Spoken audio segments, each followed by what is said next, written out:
Hey, welcome back to the 29th year and beyond, and now we're in 30th, going into 31. Yeah. 21 days before we hit 31 years. Wow.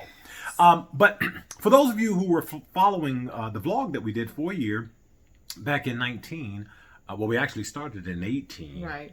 And it concluded in 19. But a post that we did in April of 2019, someone recently saw the post and had questions about it. And on that day, we had talked about marrying into a large family. Mm-hmm. Right. So this is for wayNay83. That's all we know this individual by. But a couple of questions. What about the other family? How do you not leave them behind, so to speak? How do you balance things out and make it fair between the two sides? Is that even possible, given how the big family will always have things, events, going on at a higher rate?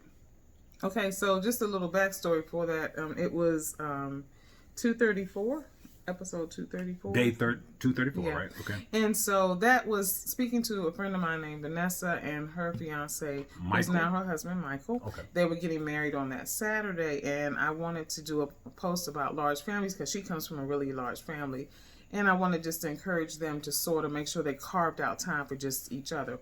So when I told Vanessa today that we had gotten someone that had questions, I wanted to pose them to her and Michael to get their response since they're a year into their marriage. And she said that one of the things that they do in answer to the question, how do they not leave the other family behind, so to speak, is that she and Michael spend 2 days a week with his family. They worship with his family, and they also try to go over there one night, other night during the week. And then they invite Michael's family to their family events because they're always having something. So whether it's a birthday party or anniversary or even an upcoming wedding. Holidays are split. They said, she said for Thanksgiving, they do them 2 times, one with his family and one with her family. And Christmas Eve, they do one family, and Christmas Day, they do the other. So they work it out that way. You know, there's no such thing as leaving your family behind unless you want to. But the question about how do you balance things out? Now, that's what Michael and Vanessa are doing. Exactly. That may not work for you. You know, I can honestly tell you, I wouldn't want to have to sit through 2 Thanksgivings. That's just me. We're doing different days. Different days, same day, really doesn't matter. My point is simply this. You have to determine what's going to be in the best interest. So when you talk about balance, it depends on how much you as a couple want to be able to spend with both sides of the family. Mm-hmm. Of course, you want to be respectful to each side.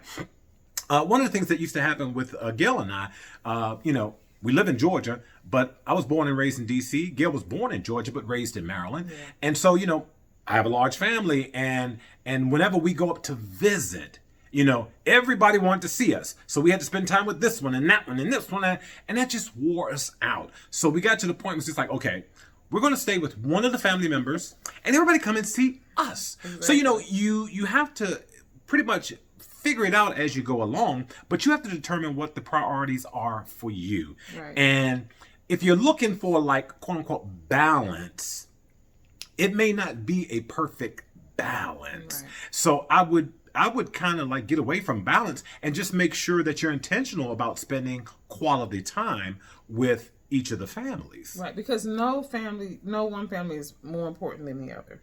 So make no mistake, you know, I'm a foster and I'm married to Downing, but you know, we spend equal time and we do what we can do to balance it out that works for us. But this is the other thing. I mean, there's so many dynamics because let's say that you're in a situation where maybe you or your spouse don't necessarily get along too well with the other family. Yeah. You know, so then you have to look at those kind of situations and those challenges. Fortunately for us, you know, we love our families equally. They love us equally, and they each get on our nerves roughly about the same time. Yeah. So. But all jokes aside, you have to look at all the dynamics, look at all of the moving parts. Now, if one family is more intentional about having big events and stuff like that, then that's kind of an easy fix because if the other family's not so much, then it kind of frees you up. Yeah. But if they both are, then again, you have to determine, okay, what are we going to do? And my feeling is don't feel obligated to go There to you go. everything That's that just what I was getting ready everybody to say. does. Don't do it. Everybody has their traditions. Everybody has their ideas about what family does and what families want to do. You are a new family. Right. And so you determine how you're going to create your traditions, Exactly. but also be mindful when you join together to form a new family, you have to then reestablish boundaries with all of the other family members. Yes. So that is our advice. So, wayNay83, I hope this is helpful. If there's anything further, by all means, hit us up again and we can try to get more direct with you. But I hope this has been helpful. But yeah, there are so many dynamics that are involved, so many things that one has to consider. And so do what is authentically in your best interest What works for you. for your family. We'll see you soon. Bye.